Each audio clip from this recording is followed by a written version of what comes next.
dia a todos presentes e a quem nos acompanha pela internet.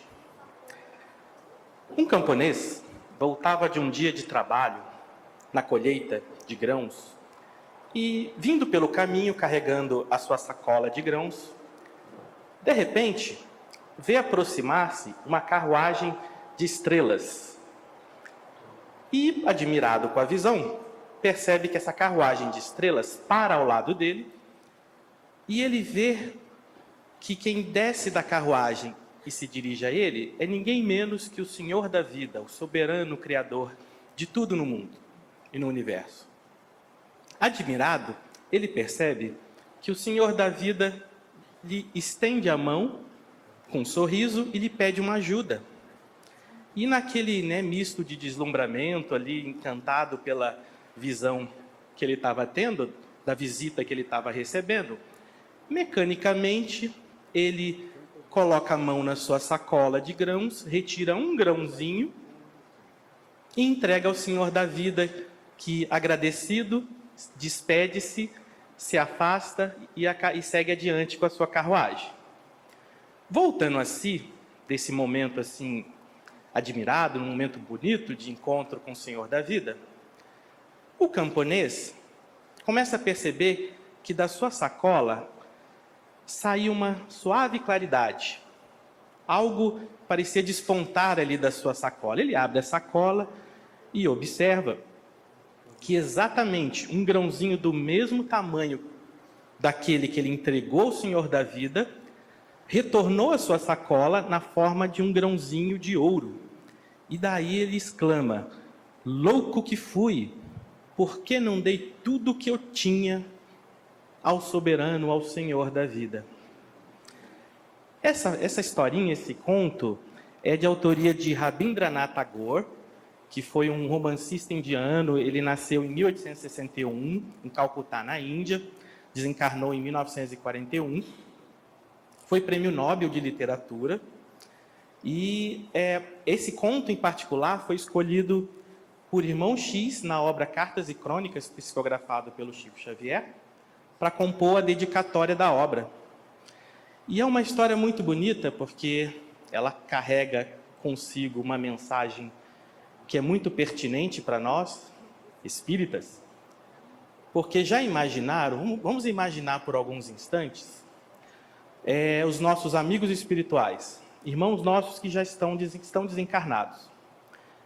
Quantos deles não põem a mão na cabeça e pensam assim: louco que fui, por que eu não dei tudo que eu tinha de mim mesmo, cada um de si mesmo, ao Senhor da vida?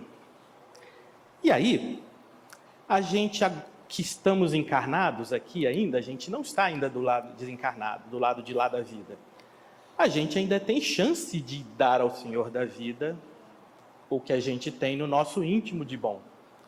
E como a gente faz isso? O como a gente faz isso é o tema da nossa palestra de hoje, que diz respeito ao capítulo 15 do Evangelho segundo o Espiritismo, cujo título é um lema que a doutrina coloca para a gente, que é: fora da caridade não há salvação.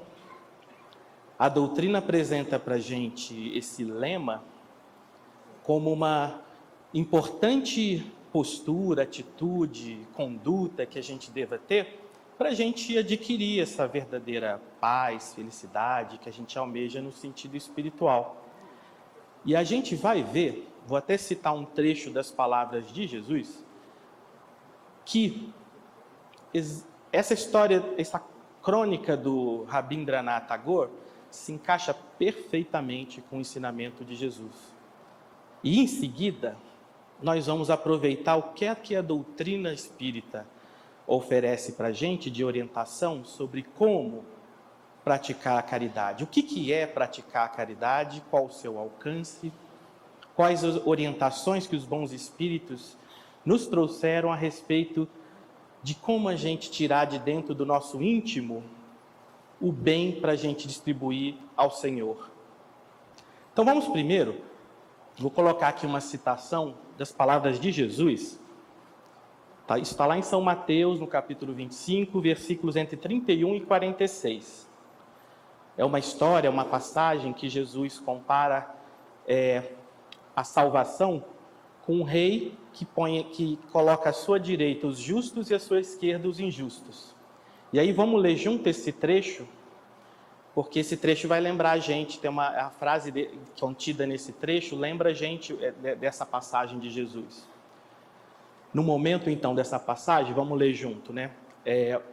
Os justos dizem ao Senhor, Senhor, e aí agora a gente vai lembrar, né, da passagem. Quando foi que te vimos com fome e te demos de comer?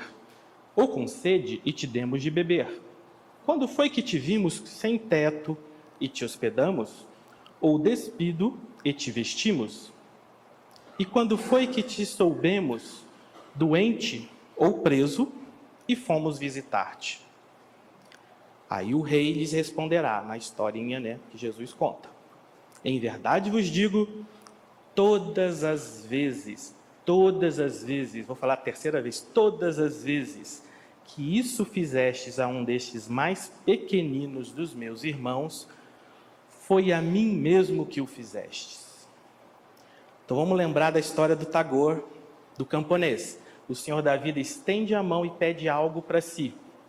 E aqui Jesus passa para a gente um ensinamento de que não é ao Senhor da vida exatamente que a gente deve entregar as coisas, mas a qualquer um desses pequeninos em que a gente estende a mão para qualquer coisa que possa ser útil, boa, para algum irmão em necessidade, é ao Senhor da vida que a gente está fazendo.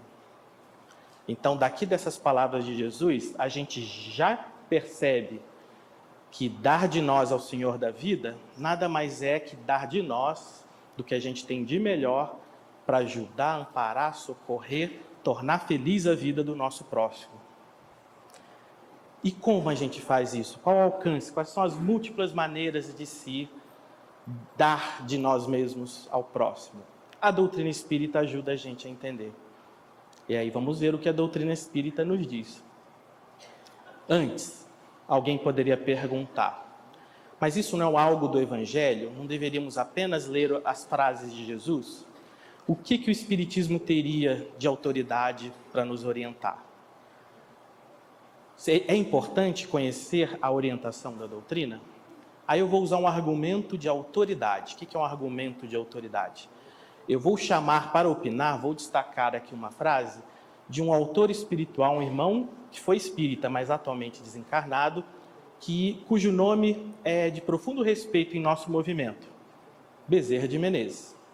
Em mensagem recebida por Divaldo Franco na década de 70, ele disse as seguintes palavras: Jesus, meus amigos, é uma realidade em nossa existência, o exemplo cuja vida se transformou num evangelho de feitos, chamando por nós.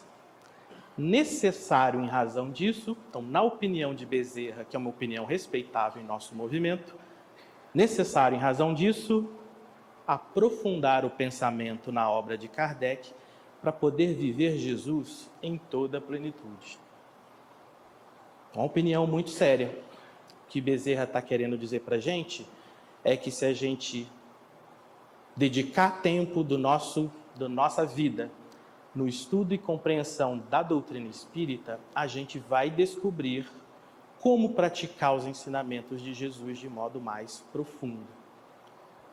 Então, vamos fazer isso hoje um pouquinho, que é o tempo de 1h, 40, 50 minutos, a gente não vai aprofundar tudo isso que o Bezerra deseja. Mas um pouquinho a gente pode fazer hoje e a gente pode continuar ao longo da nossa vida. Primeira coisa interessante que a gente vai destacar a respeito da caridade é que o Espiritismo a apresenta para a gente como uma lei natural. Sabe onde está isso? A gente acha lá no Livro dos Espíritos, no capítulo 11, da terceira parte do Livro dos Espíritos, a caridade é apresentada como uma lei divina ou natural, lei de justiça, amor e caridade. Por que eu estou destacando esse comentário de ser uma lei natural? Porque leis naturais representam como Deus quis que o mundo funcionasse. Por exemplo, se eu deixar um objeto cair, Se eu soltar um objeto de uma determinada altura, a gente sabe que vai cair. Isso é uma lei natural material.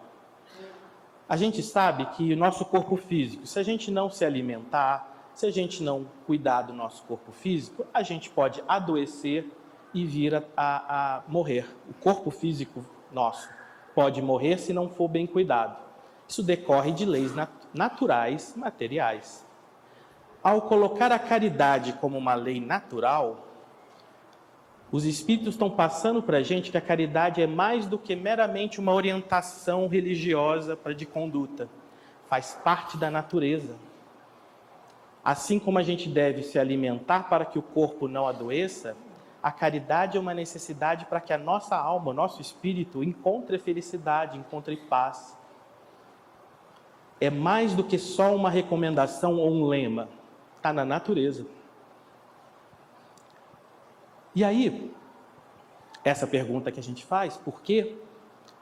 Na sabedoria divina, Deus, acho que a gente pode inferir que Deus quis que a gente sentisse a necessidade de praticar o bem, de fazer o bem ao próximo, de estender, tirar de nós algo e dividir com o outro. E Deus, ao fazer o mundo, criar a gente e o universo, criou de tal maneira que quando a gente faz esse gesto, a gente sente em nós mesmos, assim como o camponês sentiu aquele sementinha de ouro retornar para a sua sacola, a gente vai sentir retornar dentro de nós algo bom, algo de valor, algo que vai nos ajudar a nos tornar cada vez mais felizes. Por que a gente não percebe isso? Já que no mundo a gente ainda vê muita maldade, muito interesse pessoal, os próprios Espíritos comentam isso. Na questão 913 do Livro dos Espíritos, eles expõem assim: quem quiser desde esta vida ir aproximando-se da perfeição moral, deve expurgar, pôr para fora, eliminar do seu coração, deve expurgar o seu coração de todo sentimento de egoísmo, visto ser o egoísmo incompatível com a justiça, o amor e a caridade. O egoísmo neutraliza todas as outras qualidades e virtudes. Nós estamos numa fase de evolução espiritual em que ainda sentimos muito o egoísmo dentro da gente. Então, dar de nós, retirar de uma sacola do nosso íntimo, do coração, algo bom para fazer ao próximo, ainda é difícil para nós, porque a gente ainda tem um conflito de querer para nós primeiro, pensar em nós primeiro. Então, a orientação dos Espíritos em sintonia com o Evangelho significa pensar no outro, tentar pensar mais no próximo do que em nós mesmos. E aí, como eu faço isso? O que é, afinal, a caridade? Como que eu posso trabalhar isso? E a gente vai tirar da doutrina uma orientação. Kardec teve esse tipo de dúvida a respeito do que é a caridade, e ele perguntou aos espíritos, questão 886 do Livro dos Espíritos, qual o verdadeiro sentido da palavra caridade, como entendia, como ensinava Jesus.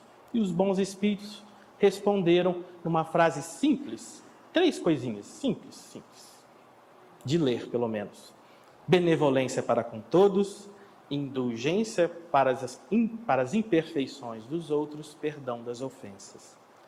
Então hoje nós vamos fazer um pouquinho esse aprofundamento que Bezerra convida a gente a fazer, analisando esses 3 itens e o que a doutrina, um pouco, porque a doutrina fala muito de cada item desses. Só a gente ir pesquisando, mas um pouco a gente vai destacar na nossa manhã. Por quê? Porque está em jogo a nossa felicidade, o nosso futuro.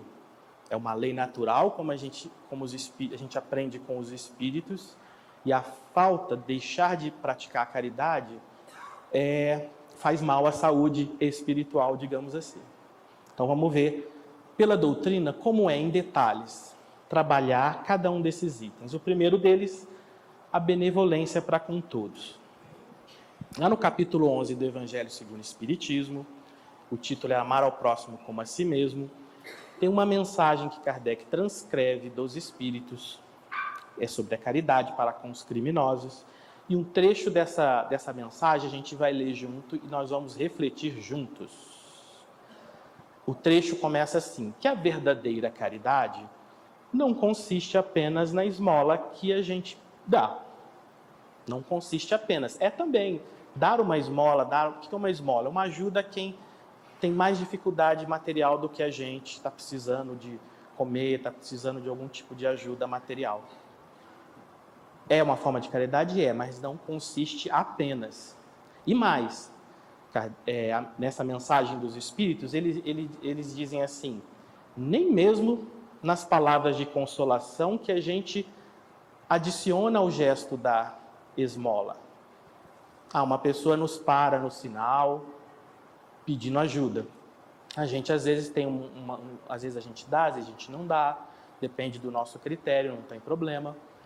Mas aí a gente resolve fazer uma ajuda, uma moeda ou alguma ajuda que a gente possa dar. E às vezes a gente fala uma palavra de consolação: olha, Deus abençoe, Deus vai te ajudar, não perca a esperança, a fé, se esforce. A gente às vezes fala alguma palavra assim de...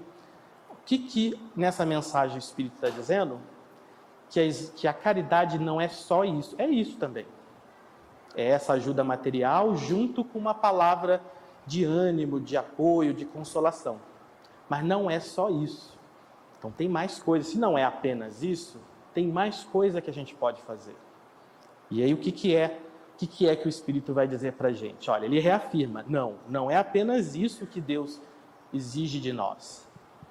E esse exige de nós não é uma exigência caprichosa de Deus. Faz parte da lei natural. É a maneira que Deus criou o mundo para estimular a gente a fazer o bem. O que a gente tem que fazer é combater o egoísmo, que não deixa a gente perceber essa necessidade. Aí a mensagem continua: a caridade sublime que Jesus ensinou também consiste... Então vamos ver no que consiste. E aí a gente destacou: na benevolência de que useis sempre e em todas as coisas para com o vosso próximo. 2 palavras: sempre. Sempre é todo o tempo, é toda hora, sempre é sempre. E em todas as coisas, em todas as situações em que a gente lida, relaciona com o próximo. A gente consegue? Alguns um pouco mais, outros um pouco menos. Mas o caminho é esse. E o que é benevolência? É fazer algo bom, algo que seja bom para o próximo, verdadeiramente bom, que resulte na ajuda, no bem-estar, que aumente a felicidade do próximo. Então, 2 palavras importantes: a benevolência, né, que é esse item da caridade, o primeiro, mas sempre e em todas as coisas. Aí o Espírito comenta: podeis ainda exercitar essa virtude sublime, realmente é sublime, com relação a seres para os quais nenhuma utilidade terão as vossas esmolas. Que seres são esses? Pessoas que não precisam da ajuda material. Pessoas que têm de um tudo, ou que têm o mínimo materialmente falando. Tem saúde, tem condição financeira, então não precisa da esmola. Mas a gente pode ajudá-las de várias maneiras, pode tornar a vida dessas pessoas melhor de várias maneiras. Ele diz assim: mas que algumas palavras de consolo, de encorajamento, de amor, podem ajudar a conduzir essas pessoas também a Deus. Então, tudo isso é caridade, benevolência, fazer o bem, sempre e com todos, e com todas as situações. Tem mais. Aqui numa outra mensagem, no capítulo 9, Bem-aventurados os brandos e pacíficos, aí tem um detalhe que está relacionado ao como a benevolência ocorre ou deve ocorrer. A mensagem diz: a benevolência para com os seus semelhantes, fruto do amor ao próximo, produz essas 2 palavrinhas: a afabilidade e a doçura, que lhes são as formas de manifestar-se. Então a benevolência jamais vai ser ríspida, agressiva. Quando ocorre de uma ajuda ser seguida de um gesto não afável, não doce, está pela metade esse gesto que pretende ser de caridade. Precisa aprimorar. Então faz parte a doçura. A gente pode dizer não em determinadas situações em que não convém dizer o sim. Mas o não pode ser dito com afabilidade e doçura. Quantas vezes os pais têm que dizer não a alguns excessos dos filhos, porque os pais sabem que esses excessos os prejudicarão. Mas os pais não precisam dizer esse não de maneira agressiva. Mas o não pode ser dito. Que mais? A verdadeira caridade, aí agora voltando ao Livro dos Espíritos, questão 888, letra A, é sempre bondosa e benévola. Está tanto no ato como na maneira por que é praticado. Duplo valor tem um serviço praticado com a delicadeza. Então, olha que interessante, os Espíritos fazem esse destaque. O gesto bondoso é parte da caridade? É.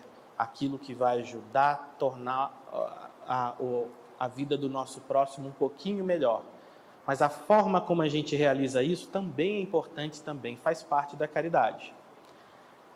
E aí, nesse trecho que é transcrito de uma mensagem de um Espírito, na questão 88A, ele diz assim: sede, pois, caridosos, praticando não só a caridade que vos faz dar friamente o óbolo que tirais do bolso, a quem, ao que vos ousa pedir,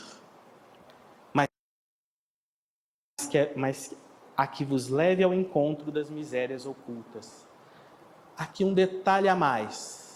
Às vezes, há pessoas que não pedem ajuda. Às vezes, a gente tem no trabalho, na família, na rua, em qualquer lugar, a gente convive com as pessoas e a gente nota, às vezes a gente consegue notar que algumas pessoas estão necessitadas, nem que seja de um sorriso, de um abraço ou de alguma ajuda mais complexa. Quando a gente nota esse gesto de notar, prestar atenção no próximo, perceber uma necessidade desse próximo e tomar uma iniciativa, também é parte da caridade. Não aguardar o próximo vir pedir socorro. Muitas vezes tem pessoas que têm vergonha de pedir ajuda. Então a caridade verdadeira, aquele que tem imbuído esse sentimento de pensar no próximo, tenta descobrir onde está no próximo aquilo que ele precisa e eu vou lá tentar ajudar. E tem mais coisas. A beneficência está no capítulo 13 do Evangelho segundo o Espiritismo, que é o não saiba a vossa mão esquerda o que dá a vossa mão direita. Agora um comentário de Kardec nesse capítulo. Ele diz assim: a beneficência praticada sem ostentação tem duplo mérito.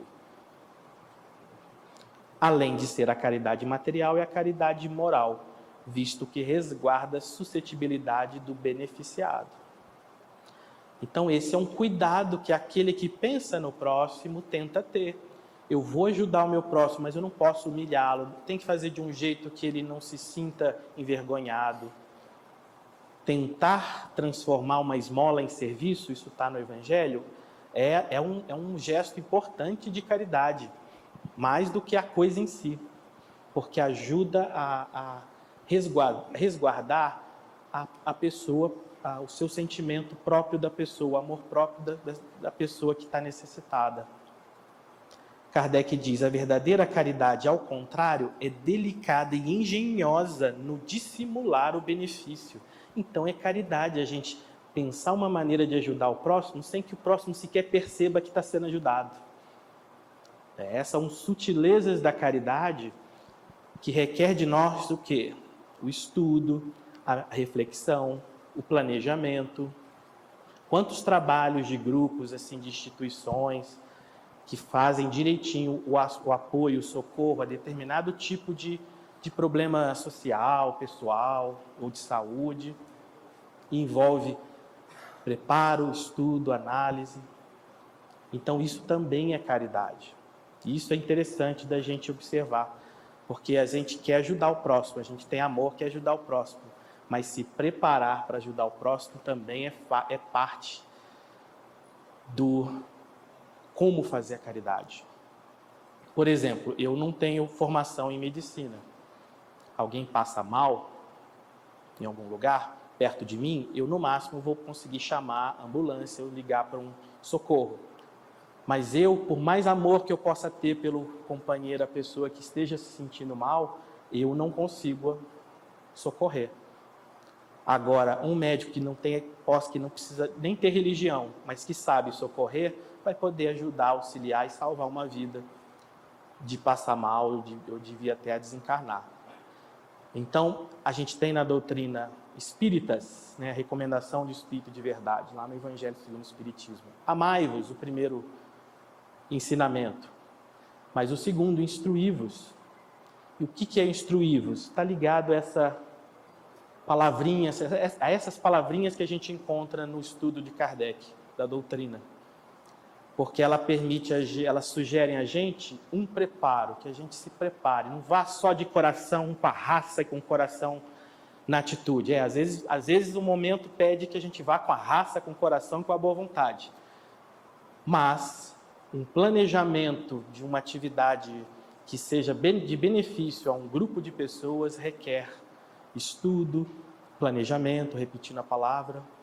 E isso requer da gente uma dedicação do nosso tempo, ou a gente tirar dos nossos recursos, retirar do nosso tempo uma parcela desse tempo nosso para estudar, para a gente aprender a lidar com determinado problema que vai beneficiar o próximo, também é caridade. Também é dar de nós mesmos ao Senhor da vida. Kardec ainda destaca, né, que a verdadeira caridade, ela está no evitar até as simples aparências capazes de melindrar. Isso é difícil, às vezes a gente, na ânsia de ajudar, a gente não percebe isso. Mas isso também é caridade. Tem mais, olha. Dado que todo atrito moral aumenta o sofrimento que se origina da necessidade. Diz mais o Kardec. Ela, a caridade verdadeira, sabe encontrar palavras brandas e afáveis que colocam o beneficiado à vontade em presença do benfeitor. Dissimulam o gesto de ajuda e tornam tornam o receber ajuda menos humilhante para aquele que recebe. A verdadeira caridade se esforça para isso. Então, a benevolência para com todos envolve todos esses ingredientes e coisas mais que a gente deve estudar na doutrina. Então, se a gente quer dar de nós, estudemos essas orientações da doutrina e procuremos praticar dessa maneira, não apenas mecanicamente, tirar um dinheiro do bolso, tirar um prato de comida, é também caridade. Mas a gente pode ir mais, pode ir além. A última frase do Kardec, a caridade orgulhosa o esmaga. Bom, vamos para o segundo item. A indulgência para com as imperfeições dos outros. O que é isso? Lá no capítulo 10, bem-aventurados os que são misericordiosos, a gente encontra alguns comentários de Kardec a essa frase que está em aspas, que está contida no Evangelho de João, Palavras de Jesus, capítulo 8, versículo 7. Atire-lhe a primeira pedra aquele que estiver isento de pecado. Vocês lembram da passagem? Uma mulher adúltera é levada até a presença de Jesus e questionam Jesus se deveria ou não apedrejá-la, já que a lei dos judeus previa esse tipo de condenação, o apedrejamento. Aí Jesus externa essa frase: atire a primeira pedra aquele que estiver sem pecados. Aí o Kardec agora vai comentar. Ele diz assim: essa sentença faz da indulgência um dever para nós todos. Bom, o que é a indulgência? O Kardec vai falar. Mas antes ele explica. Porque ninguém há que não necessite para si de indulgência. Porque nenhum de nós, tirando Jesus, talvez não, com certeza, Jesus que encarnou no nosso mundo, ninguém passou por esse mundo nosso encarnado aqui como a gente, isento de pecado, de defeitos. Só Jesus, que a gente conhece, encarnou no mundo que já não tinha esse tipo de defeito, limitação. Então, todos nós precisamos também de indulgência, porque a gente às vezes erra, muitas vezes sem intenção de errar, erra por ignorância, e a gente gostaria de ser desculpado, a gente gostaria de ser de ter os nossos defeitos relevados. Mas aí o que é indulgência, então? Vamos ver. Kardec fala, ela nos ensina que não devemos julgar com mais severidade os outros do que nos julgamos a nós mesmos. Então a indulgência ensina isso. Se eu vou analisar o comportamento do meu próximo, que eu faça da mesma maneira como eu analiso o meu. E quase sempre a gente é muito bonzinho conosco mesmo quando analisa os nossos. Então sejamos bonzinhos com os outros também. É o que pede a indulgência. Nem condenar em outrem aquilo de que nos absolvemos. Nós mesmos nos absolvemos em nós certas coisas. A gente compreende a gente, né? Muitas vezes, né? Eu errei, mas eu não estava bem naquele dia. Então vamos, ao ver o erro, ao perceber um erro do irmão próximo, que a gente pense assim também, o irmão talvez não estava num bom dia naquele dia em que cometeu isso. Antes de profligarmos a alguém uma falta, vejamos se a mesma censura não nos pode ser feita. O Kardec faz uma sequência de frases bem parecidas, mas para destacar que a gente primeiro analise. Nesse momento é o momento da gente olhar para nós mesmos e vermos primeiro se a gente está agindo daquela maneira que a gente está repreendendo. O reproche, que é uma repreensão, lançado à conduta de outras pessoas, pode obedecer a dois móveis. E aí, importante da gente estudar a doutrina, lembrar do Bezerra. Bezerra pediu para a gente observar a doutrina, porque o Kardec destaca duas situações, uma em que é válido a repreensão. Reprimir o mal é válido em uma situação, na outra não. Qual? Vamos ver lá no Kardec. Ele diz assim, reprimir o mal ou a segunda, desacreditar a pessoa cujos atos se criticam. Em geral, são essas duas motivações para se repreender alguém. E aí Kardec diz, não tem desculpa, nunca este último propósito, porquanto só há maledicência e maldade.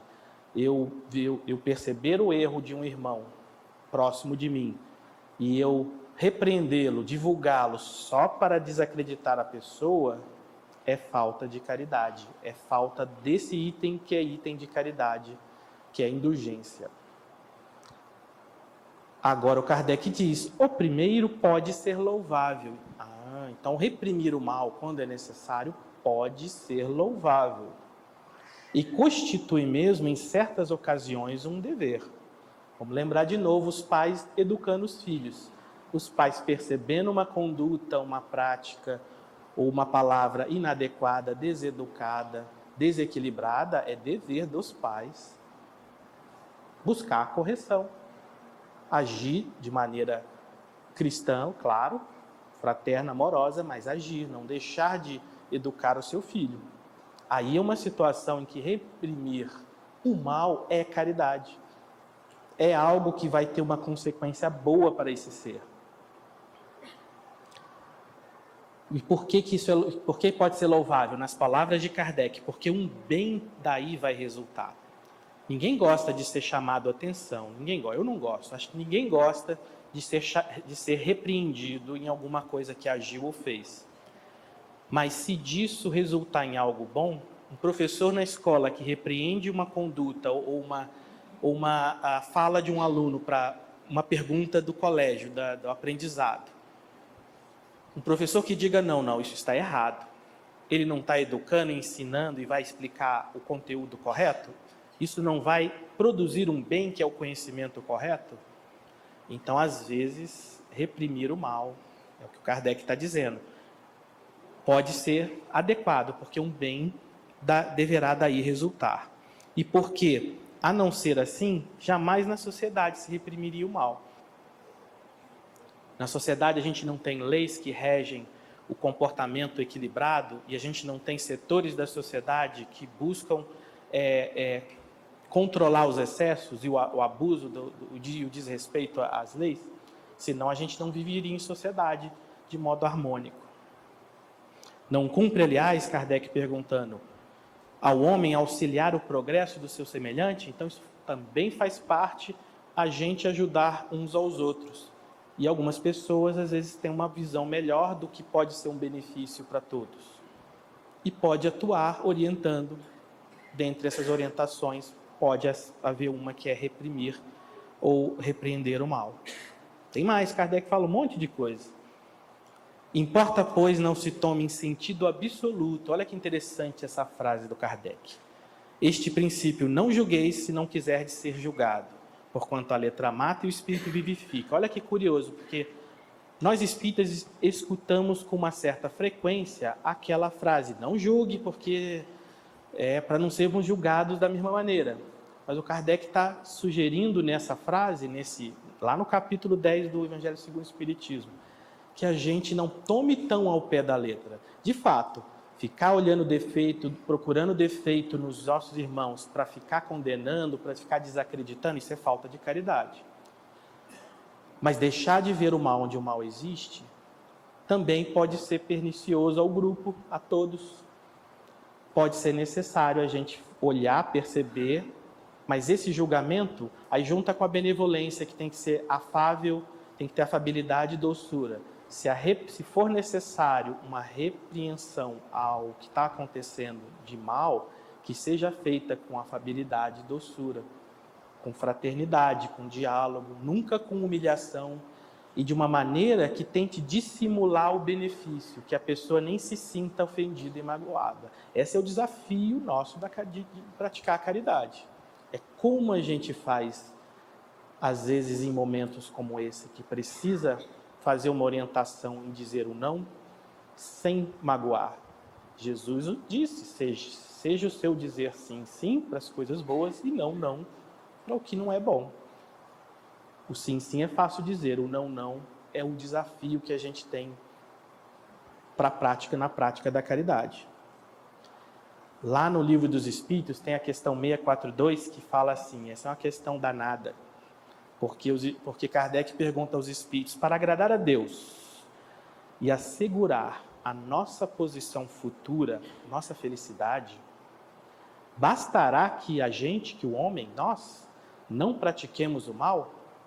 Pois é, eu fico no meu canto, vou lá, vou trabalhar, vou cuidar da minha vida, vou ser honesto, vou trabalhar direitinho, volto para casa, vou descansar. Já não é suficiente eu não fazer nada de mal para o meu próximo? É melhor do que fazer o mal, realmente. Mas é suficiente para assegurar a nossa felicidade futura? Kardec era danado, fazia perguntas difíceis para os espíritos, mas eles respondiam, não é suficiente a gente levar a nossa vidinha e não praticar o mal. Cumpre-nos fazer todo o bem. Fazer o bem, ali no texto, com destaque para no limite de nossas forças.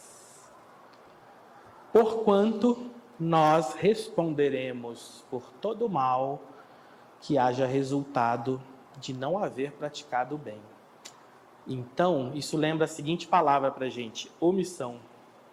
Se eu vou ficar na minha, não vou ajudar o meu próximo ali, porque ele está fazendo, eu estou julgando, estou fazendo um julgamento, mas se eu tenho uma oportunidade de ajudar esse próximo, e eu não faço por qualquer razão, e esse próximo, ao agir da maneira como está agindo, ou fazendo, ou falando, ou vivendo, tiver um prejuízo, ocorrer um mal para essa pessoa ou para outros, nós seremos corresponsáveis, que é o que os Espíritos estão dizendo para a gente. Preocupa um pouco, Mas qual a solução? É a gente combater o egoísmo e começar a olhar mais para o nosso próximo e tentar fazer o que tiver no limite das nossas forças. Deus não pede o que está acima das nossas forças. Ufa, ainda bem.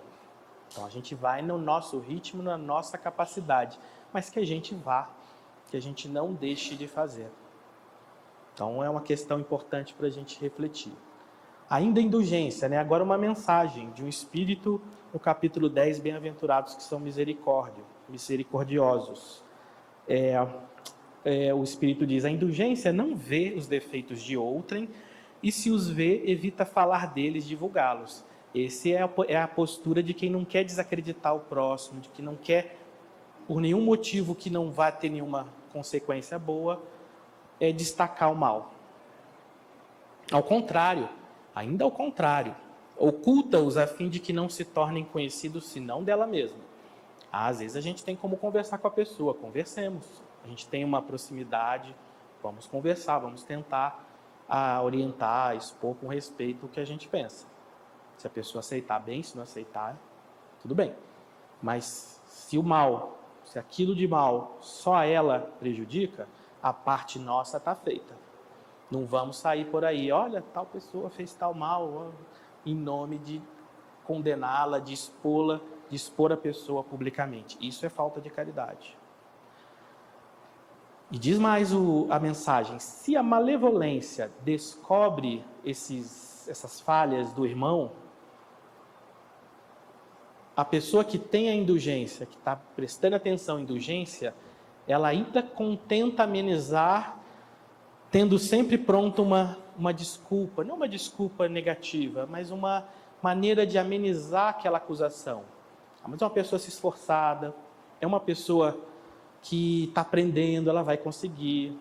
Então tem maneiras da gente atenuar aquela maledicência que às vezes a gente ouve para com o próximo. Mas é uma maneira séria, não é daquelas que têm aparência de atenuar a falta, mas evidenciam o mal. Por exemplo, um exemplo que me passou pela cabeça, assim, uma pessoa assaltou uma padaria, e aí alguém diz, mas coitado, ele não fica sem comer o doce. Então não é uma justificativa que está amenizando, está comprometendo, está magoando, está ofendendo ainda mais. A gente tem que tomar esse cuidado. Aquele que de fato pensa no próximo não faz esses comentários, evita fazer esses comentários. E note que para eu fazer ou não fazer um comentário, eu tenho que, na minha consciência, prestar atenção no pensamento. E se eu tiver certeza que é um pensamento bom, aí a gente abre a boca e fala, ou faz o gesto. Mas se na minha consciência não for bom, silêncio. Na dúvida, a gente faz silêncio, para não prejudicar. Mas em tudo isso tem a nossa razão, nossa consciência atenta aos nossos pensamentos. Para quê? Para que o meu gesto de ajuda ao próximo seja ajuda ao próximo. A indulgência jamais se ocupa com os maus atos de outrem, a menos que seja para prestar um serviço. Então o Espírito lembra aquilo que o Kardec comentou. Se for algo que vai sair um benefício desse comentário, dessa observação do mau ato, de um próximo ou de um grupo de pessoas, aí está se pensando no bem das pessoas, aí tudo bem. Mas mesmo neste caso, tenham cuidado de os atenuar tanto quanto possível.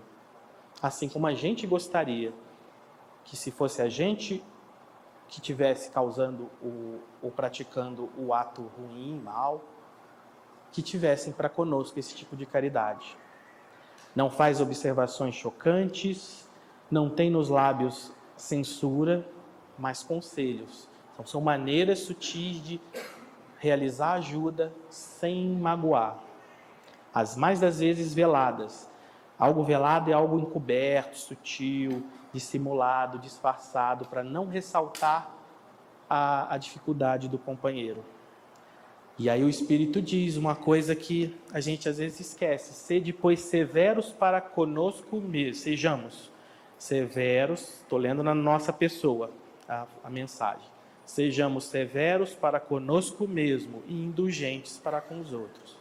Essa é uma conduta nossa para a gente estar praticando a caridade, estar dando de nós mesmos para o Senhor da vida. O último item, perdão das ofensas. Palavras de Kardec no capítulo 10, bem-aventurados os que são misericordiosos. Ele diz: a misericórdia consiste no esquecimento e no perdão das ofensas. O esquecimento das ofensas é próprio da alma elevada que paira acima dos golpes que lhes possam desferir. Quando uma criancinha pequenininha vem, chuta a gente, faz uma brincadeira assim, que a gente percebe, a gente naturalmente percebe, compreende e releva, porque é uma criancinha, não tem nem consciência do que está fazendo.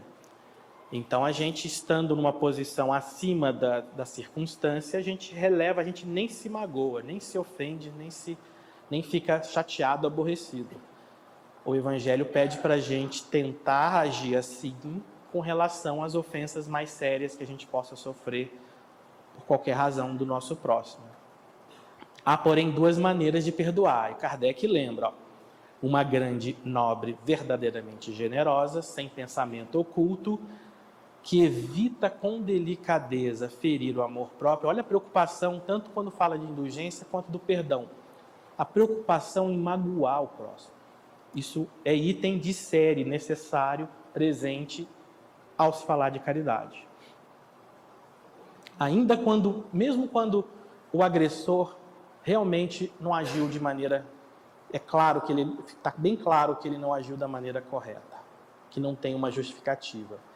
A segunda é aquela, o Kardec destaca, em que o ofendido, ou aquele que se julga ofendido, impõe condições humilhantes para o perdão. Aí a gente sabe que não tem jeito, né? Faz sentir o peso de um perdão que irrita em vez de acalmar. Se estende a mão, não faz com benevolência, mas com ostentação, a fim de dizer a todo mundo, olha como eu sou bom e generoso. Sabe um exemplo bonito? É quando a gente lê no Evangelho as palavras de Jesus quando na cruz. Ao invés de dizer, Senhor, eu os perdoo porque eles não sabem o que fazem, ele diz, Pai, perdoa-os porque não sabem o que fazem. É sutil, mas é uma diferença grande. Jesus não magoou de coração pelo gesto de ser crucificado, de ser rejeitado pela sociedade do momento. Mas a maneira como ele externa esse sentimento do perdão é um ensinamento para a gente. Ele foi humilde no perdão. Até nisso Jesus ensina para a gente o como a gente deve fazer a caridade. Numa mensagem, também nesse capítulo dos Espíritos, está destacado, há duas maneiras de perdoar. Há o perdão dos lábios e o do coração. Muitas pessoas dizem com referência ao seu adversário, eu perdoo, mas no íntimo se alegra com o mal que lhe advém, comentando que ele tem o que merece. Uma pessoa nos fez o mal, eu perdoo. Não. Mas aí acontece um acidente, alguma coisa, a gente pensa, Deus é justo. Puniu a pessoa. No fundo, a gente perdoa da maneira que o Evangelho ensina? Não. Então, perdoar é o perdoar completo. O esforço que a gente deve fazer não é fácil, porque há agressões e agressões. E algumas dessas agressões magoam profundamente o ser. Então, às vezes, não é fácil perdoar nesse sentido, mas o esforço que a gente fizer é parte desse item, dessa lei natural que a gente chama da caridade. Se a gente não consegue perdoar alguma coisa muito grave que nos fizeram, vamos devagar, então, dando um passo. Vou esquecer primeiro. Entrega para Deus, vai praticando outras caridades, outras maneiras de exercer a caridade. E vai pedindo a Deus para ajudar, que a gente consegue. O que não pode é a gente acomodar. O Espírito diz, enquanto não dizem perdoo e acrescentam, mas não me reconciliarei nunca. Não quero tornar a vê-lo em toda a minha vida. Será esse o perdão segundo o Evangelho? Não, né? Aqui, um comentário de Kardec, no capítulo 28, que é sobre coletânea de preces espíritas, o Kardec analisa a oração do Pai Nosso. Lembra aquela frase, perdoa nossas ofensas, assim como perdoamos a quem nos tem ofendido? Aí o Kardec faz esse comentário, que tu, se referindo ao Senhor, nos impuseste por lei expressa a caridade, ou a referência a ser uma lei natural. Mas a caridade não consiste apenas em assistirmos no sentido de auxiliar os nossos semelhantes em suas necessidades, mas também consiste no esquecimento e perdão das ofensas. Aqui Kardec reafirma o perdão como uma forma de caridade. Com que direito reclamaríamos a tua indulgência se dela não usássemos para com aqueles que nos hão dado motivo de queixa? Então, aquele que nos agride, cria uma oportunidade de perdão, como a gente gostaria de receber, porque a gente já agrediu, consciente ou não, a gente já cometeu erros que magoaram pessoas. Então, nessa lei universal de solidariedade, é importante a gente ir exercitando o perdão. Estamos caminhando para o final. À guisa de conclusão, essa questão 893, ela pergunta, o Kardec pergunta, qual a mais meritória de todas as virtudes? Aí os espíritos respondem, toda virtude tem seu mérito próprio, porque todas indicam já um progresso no caminho, na senda do bem. Muito bem. A virtude, sempre que há resistência voluntária ao arrastamento dos maus pendores. Resistência voluntária. Voluntária é porque eu quis, eu decidi não ceder a essa tentação, a essa atitude, a esse mau arrastamento, a esse mau pendor. Voluntário, não é mecânico ou imposto por circunstâncias materiais. A palavra voluntária nos remete ao nosso livre-arbítrio, escolha que a gente fez por nossa vontade. Aí eles falam assim, que a sublimidade da virtude, porém, está no sacrifício do interesse pessoal, sacrifício do egoísmo. Por quê? Pelo bem do próximo, sem pensamento oculto. A mais meritória das virtudes é aquela que assenta na mais desinteressada caridade. É na benevolência, mas naquela que a gente está pensando no próximo, não na gente.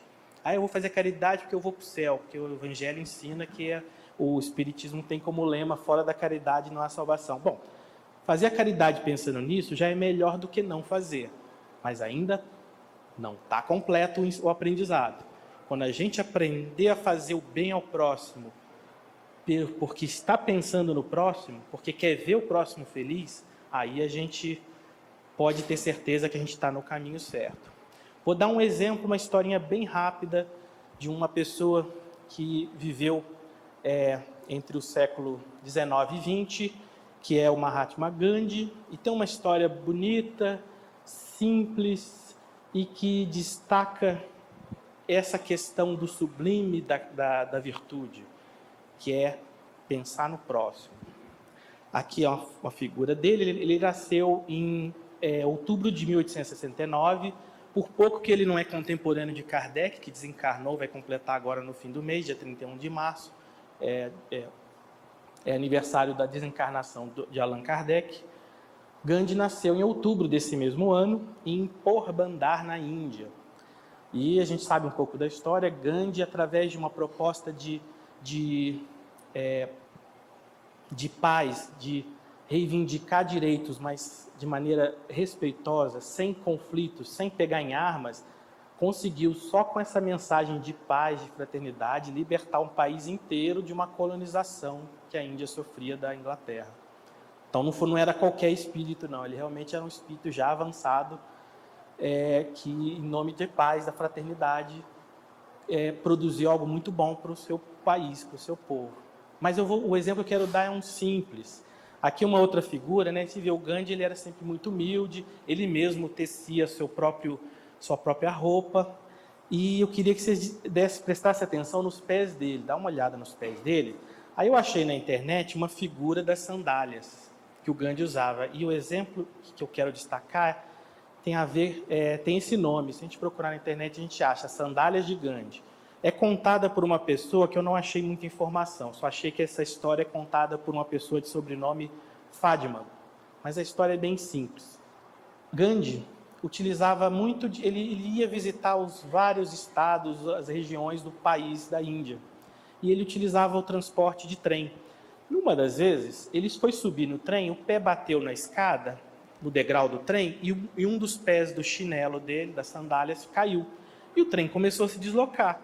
O trem começou a se deslocar, ele tira o outro pé e joga na direção da onde estava ficando o primeiro par, né, o primeiro pé. Aí os companheiros perguntam, Gandhi, tá biruta, né? Que é isso? O que você está fazendo? Aí o Gandhi fala assim, olha, uma sandália com um pé só não vai ser útil para mim, e se alguém achar aquela com um pé só, não vai ser útil para quem achar. Então, pelo menos, eu vou ao jogar a segunda, pelo menos quem achar a sandália, quem está precisando quem está descalço, vai poder utilizar ela com proveito. E aí é só isso, a historinha que reflete o quê? Ele pensou nele primeiro? Se ele pensa um pouquinho, imagina, o trem começa a deslocar, né? Imagina o trem deslocando. Se ele leva 30 segundos só para pensar se deve ou não jogar a sandália, vocês viram a foto, ele era magrinho, ele não tinha força para lançar, ele não ia conseguir lançar essa sandália perto da primeira. Ele teve o pensamento na hora que aconteceu. E pensar no próximo na hora é isso que é o sublime da caridade. E é isso que a doutrina, que o Evangelho pede da gente. Que a gente preste atenção no próximo, que a gente aprenda a desfazer, amenizar, expurgar de nós o egoísmo e pensar no próximo. Então eu termino aqui com a imagem da sandália, que a gente lembre do Gandhi, pensar no próximo. E vale em nas coisas pequenas quanto nas coisas grandes. A gente conseguindo fazer isso, a gente vai estar na senda da caridade. Gente, obrigado, um bom domingo e que Deus nos ajude a praticar a caridade.